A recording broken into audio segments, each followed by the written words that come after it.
மொழியில் கதை கேட்க வந்த தமிழ் நெஞ்சங்களுக்கு நன்றி. மறக்காமல் சேனலை சப்ஸ்கிரைப் பண்ணுங்கள், லைக் பண்ணுங்கள், பெல் ஐக்கானை கிளிக் பண்ணுங்கள். ஒரு மீனவன் தன்னோட வீட்டில் இருந்து கிளம்பி கடற்கரையை நோக்கி ரொம்ப சந்தோஷமாக நடந்து போயிட்டு இருந்தார்.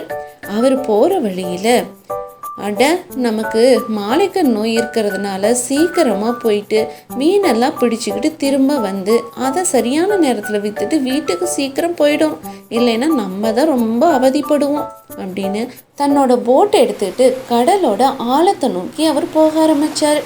ஆழத்தில் தான் நிறைய மீன் கிடைக்கும், அதுவும் நாம் நேற்று பிடிச்சுமே, இந்த இடம்தான், இதில் ஏகப்பட்ட மீன் நேற்று கிடைச்சிது, இன்னைக்கு கிடைக்குதான்னு பார்ப்போம். தூண்டில் கடலோட ஆழத்தில் தூக்கிப்பட்டார். ரொம்ப நேரமாக வெயிட் பண்ணிக்கிட்டே இருந்தார்.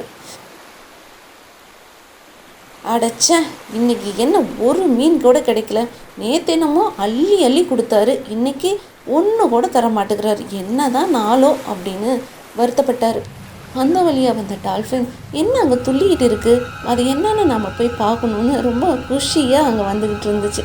தூண்டலோட பக்கத்தில் வந்து இது என்ன ரொம்ப குட்டியாக இருக்குது, இதை நம்ம இன்னும் கிட்ட போய் பார்ப்போன்னு கிட்ட வந்து அதோட வாயில் மாட்டிக்கிட்டு, அம்மா முடியலையே, யாராவது காப்பாற்றுங்க அப்படின்னு ரொம்ப கத்தரிச்சு.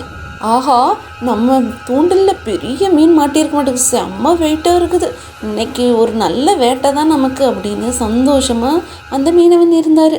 ஆனால் இந்த டால்ஃபின் என்ன ரொம்ப கத்திக்கிட்டு இருக்குது, எப்போவுமே இந்த டால்ஃபின் ரொம்ப அமைதியாக சந்தோஷமாக கத்திட்டு தானே இருக்கும், இன்றைக்கி அதோட சத்தத்தில் ரொம்ப வித்தியாசம் கேட்குது, எங்கேயாவது போய் தூண்டிலில் மாட்டிக்கிச்சா இல்லை இடிச்சுக்கிச்சா என்னன்னு ஒன்று புரியலையே அப்படின்னு கடற்கண்ணி அந்த டால்ஃபின் இருந்த திசையை நோக்கி வேகமாக நீந்தி அந்த டால்ஃபின்கிட்ட போய், அச்சோ டால்ஃபின் மீனவனோட தூண்டிலில் மாட்டியிருக்கு, நம்ம நிச்சயமாக அந்த டால்ஃபினுக்கு உதவி பண்ணணும், டால்ஃபின் நான் உனக்கு உதவி பண்ணுவேன், கவலைப்படாத, நீ எப்படியாச்சும் இங்கேருந்து தப்பிச்சு போயிடுன்னு சொல்லி அந்த கடற்கண்ணி உதவி பண்ண ஆரம்பித்தாங்க. செம்ம வெயிட்டாக இருக்குது, வேகமாக நம்ம இழுத்தாதான் அந்த மீனை நம்ம பிடிக்க முடியும், வேகமாக நம்ம இழுப்போம் அப்படின்னு அந்த மீனவன் தூண்டில் வேகமாக இழுக்க ஆரம்பித்தார். ரொம்ப முயற்சி பண்ணி இழுத்ததில் டால்ஃபினை தூண்டிலிருந்து ஒரு வழியாக கடற்கண்ணி காப்பாற்றினாங்க.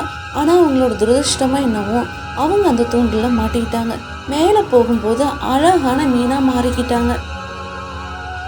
ஆஹா, வெயிட்டாக இருக்குன்னு பார்த்தா இது என்ன சின்ன மீனாக வந்து மாட்டியிருக்கு, பரவாயில்ல, பார்க்க ரொம்ப அழகாக இருக்குது, நான் இந்த மாதிரி ஒரு மீனை பார்த்ததே இல்லையே, ரொம்ப அழகாக பிரமிப்பாக இருக்குது, இதை என் வீட்டில் நான் வச்சு வளர்க்க போகிறேன்னு அந்த மீனுக்குன்னு ஒரு தொட்டி வாங்கி அந்த தொட்டியை தன்னோட வீட்டுக்கு எடுத்துகிட்டு போய் அங்கே அழகை பார்த்து ரசித்தார்.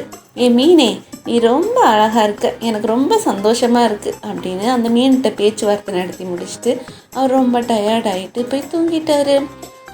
ஆனால் மீன் தன்னோட மீன் உருவத்திலேருந்து கடற்கனியாக மாறினாங்க. நான் இப்படி வந்து மாட்டிக்கிட்டேனே, எனக்கு நான் தான் உதவி பண்ணிக்கணும், கடவுளே என்னோட சக்தியும் குறைஞ்சிருச்சு, நான் இப்போ என்ன பண்ண போகிறேன், மழையை வர வைப்போம் அப்படின்னு முயற்சி பண்ணாங்க. ஆனால் அவங்களால சின்ன சின்ன மழை துளியை தான் வர வைக்க முடிந்தது. அதனால் அந்த தண்ணி வீட்டுக்குள்ளே வர முடியாமல் அப்படியே ஸ்டாப் ஆகிடுச்சு. கடற்கனி போட்ட திட்டம் ஃபெயிலியர் ஆனதுனால கடற்கனி ரொம்ப வருத்தத்தோடு இருந்தாங்க. நான் இப்படியே இருந்தேன்னா நான் ரொம்ப வீக்காகி இறந்து போக நேரலாம், கடவுள் தான் எனக்கு ஏதாவது ஒரு நல்ல வழி காட்டணும், மீண்டும் நம்ம கடலுக்கு போயிடும்னு நம்பிக்கையோட கடற்கண்ணி காத்துட்டு இருந்தாங்க. அப்படியே அவங்க காத்திருந்து பலவீனமாகி அப்படியே சோர்வாகி இறந்து போன்ற நிலைமைக்கு அவங்க வந்துட்டாங்க. அந்த நேரமாக வந்த மீனவன் மாலை நேரமாக இருக்கிறதுனால அவருக்கு மாலைக்கண் நோய் இருக்கிறதுனால அந்த கடற்கண்ணின்னு தெரியாமல், மீனே நீ அதுங்காட்டி செத்து போயிட்டியா அப்படின்னு ரொம்ப கோவத்தில், இப்போது கடற்கரையிலேருந்து வந்தால் இங்கே வந்து செத்து போகுது, நம்ம மீன் வளர்க்குறதே சரியில்லை அப்படின்னு கோவப்பட்டு அந்த மீன் நினச்சி பூனைக்கிட்ட தூக்கி போட்டார். பூனை ஆஹா செம்ம டேஸ்ட்டு அப்படின்ட்டு அதை கடிக்கலான்னு போனால் அங்கே வந்த ஒரு கருப்பு பூனை, வாசம் நல்லா இருக்கு அப்படின்னு இந்த பூனைக்கு வந்தது கோவம் அந்த கருப்பு பூனையை அப்படியே துரத்தி விட்டுருச்சு. ஆனால் கருப்பு பூனை விடுமா, லபக்குன்னு வந்துட்டு அந்த குட்டி மீனை தூக்கிக்கிட்டு கடலை நோக்கி ஓட ஆரம்பிச்சிது. ரெண்டு பூனையும் மாற்றி மாற்றி துரத்திக்கிட்டே வந்ததில் மீன் எப்படியோ ஒன்று தப்பிச்சு கடற்கரை பக்கத்தில் கீழே விழுந்துருச்சு. அப்படியே தத்தி கடலுக்குள்ளே போயிடுச்சு. கடலுக்குள்ளே போனதுனால கடற்கனியாக மாதிரி பழைய சக்தியை அடைஞ்சதுனால வேகமாக அந்த டால்ஃபினை நோக்கி போக ஆரம்பித்தாங்க. டால்ஃபின்கிட்ட போய் நடந்த கதையெல்லாம் சொன்னாங்க. இனிமேல் நம்ம 2 பேருமே ஜாக்கிரதையாக இருக்கணும்னு முடிவு பண்ணாங்க.